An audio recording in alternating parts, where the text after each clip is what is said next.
Welcome to the Ancient Economists, the place where history is an economic sense. So why should you support the Ancient Economist? The Ancient Economist is an educative channel looking at the economics that made up the ancient world. This including things such as trade, supply and demand, and the economics of the increase of farming production.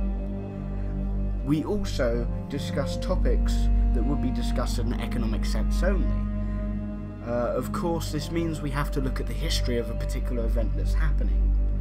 So we'll also actually look at the history of an event before we look at the economic stance of it all. So how can you support the channel?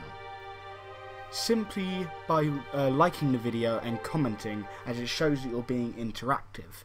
This means that YouTube are more likely to advertise this channel, and therefore more people are more likely to join the channel, and therefore we'll have more advertisement overall. This also means you can tell me where I'm factually wrong, which means that I can improve the quality overall as I improve the quality of the research. Secondly, you can share the video with like-minded friends. It's such a niche content that I don't think that lots of people are going to be like-minded, but if you get more like-minded friends and share this video, it means that I'll get more bigger and therefore more likely to make more quality videos. And finally, you can subscribe to yourself, which means that a lot more people would, meaning that you'll be able to see every single video that I create.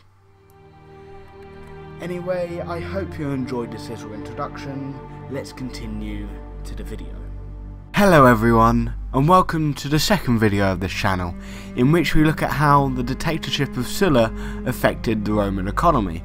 This is known as Sulla, economic boom or bust. So first we need to know who Sulla was. Sulla was a noble son from a family, from a man named Rufinus. This nobleness allowed him to become Quaestor, where he was second in command during Marius's first consulship. So he was a second in command under Marius. During the campaign in Libya, Sulla had befriended the king of Numidia, giving him legitimacy for more positions in the Senate. This is one reason why Sulla became a legate during Marius' second consulship and later military tribune during that same consulship, and we'll find out he disliked the populist faction. A reason for this was when he lost the position of city praetorship to a populist member. Marius was one of the prominent figureheads of the populist faction, so this kind of made a little bit of a metal heads between the two, which will come down later in line.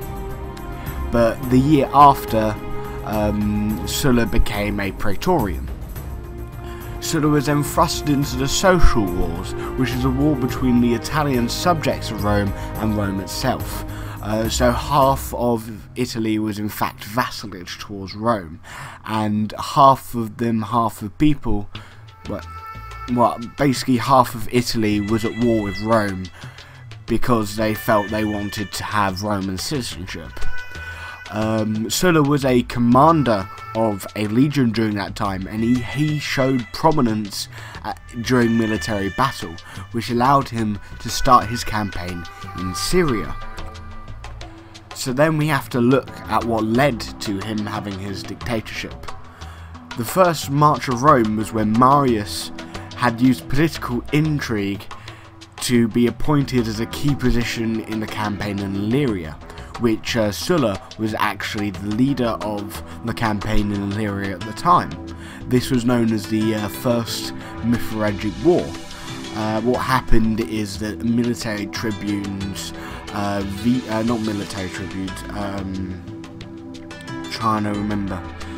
Tribune of the plebs had vetoed the legislation allowing Sulla to be the legate, and instead appointed Marius instead.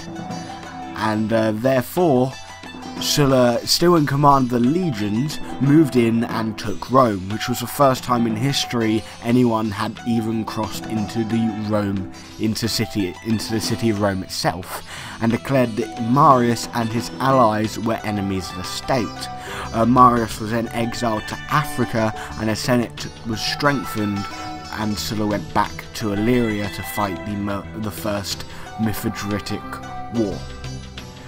This led to Marius coming back and taking control of the city with support of Consul Cinna.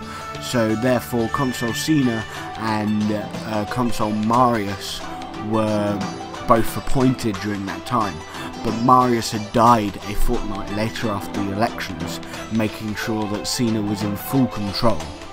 So after the first Mithridatic War had finished, so the war in Illyria, Sulla had prepared 5 legions to go and retake control of the Senate. And there were large fighting between 83 BCE and 82 BCE, with Marius supporters murdering Sulla supporters between Marius's death to 82 BCE, which was when Sulla had retaken Rome. So a lot of people were put heads on spikes, and a lot of people died because of what Marius's supporters did to people that were in support of Sulla. So it was the populists versus the conservatives, and the conservatives were being killed. Anyway, let's carry on. So now Sulla is the dictator. He has taken Rome, he has been founded to be a legal dictator, and now we need to look at one of his main legislations that he did, and that was named the Proscriptions. So the Proscriptions were the ordering of 1,500 esquarians, I think that's how you say it, is on the screen here. Also known as rich landowners, or people that are associated with Marius, or people that are associated with any of the people killed, were actually killed. And the assets of those killed were seized and sold at auction to Sulla's most valued friends. This meant that there were a lot more people that were landowners, and like a lot more bigger landowners, because most likely the people that were supporting Sulla were in fact people that were already landowners, and therefore it made the agricultural problems a lot bigger, which Julius Caesar attempted to find a solution for as land reform later on. With the war, as well as these proscriptions, it actually made a lot of people that were widows, and a lot of people were unable to sustain themselves in Rome because all their assets were seized and sold at auction, and the widows and the children were living on absolutely nothing with no income in Rome. They either starved, became homeless, or were on the grain dole, which was, I believe, around at this time. Then we look at the economic effects of the gang control. Now, due to the proscriptions, gangs were able to finance themselves and run more freely in the city because they were the unofficial official executors of the proscriptions, as they would cash from the financial coinage given from a proscription's death that they would do. This increased instability due to the increasing amount of deaths between rival gang members and gladiators who were acting as bodyguards for the gang leaders.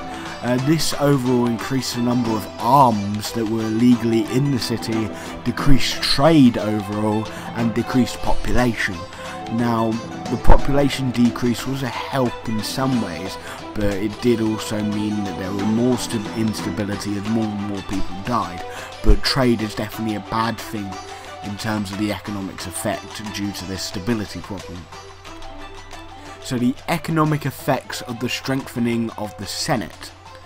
So Sulla made it legal to have Quaestors be senators for life, meaning that the Senate had grown from 300 to 600 people.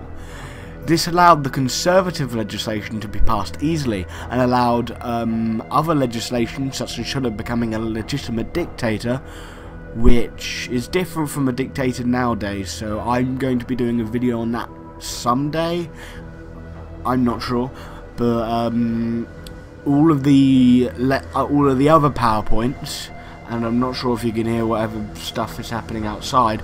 All other PowerPoints on here is from legislation that were passed from this increase in the Senate.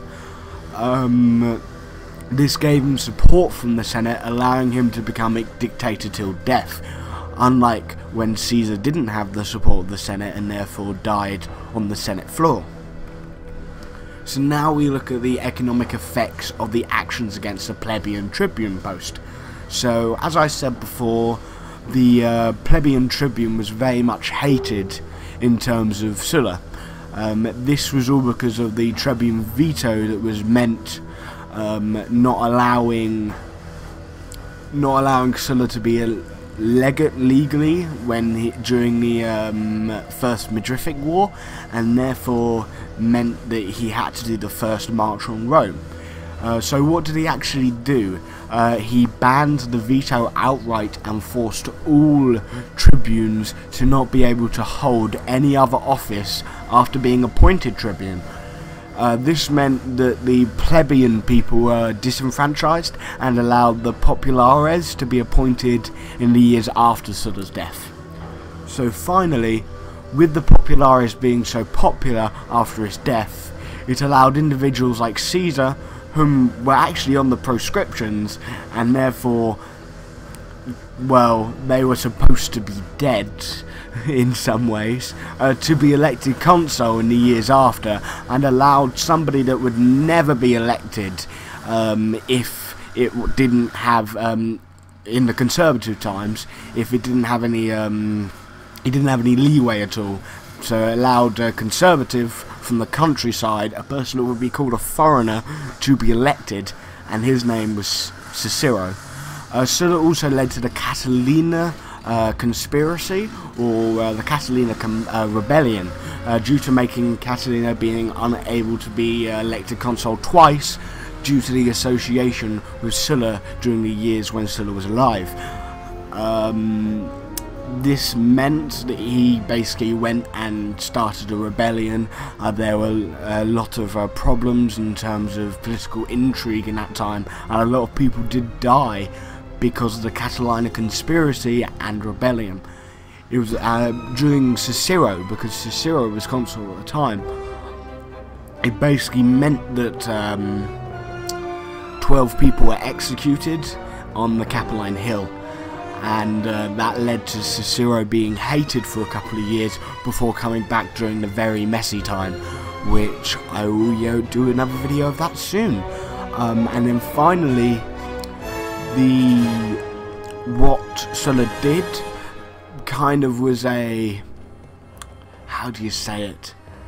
It was kind of a forefront to what Caesar did a few years after, and therefore allowed the Roman Republic to pretty much fade away and become an empire, because Sulla was the first dictator by force, and Caesar would become the second dictator by force, I believe, unless if there's one in the middle that I completely forgot of. But yeah, that is it. I hope you guys enjoyed, and thank you for watching. Don't forget to like, subscribe and share for the video, and to also comment down below on where you think I was wrong. Thank you and goodbye.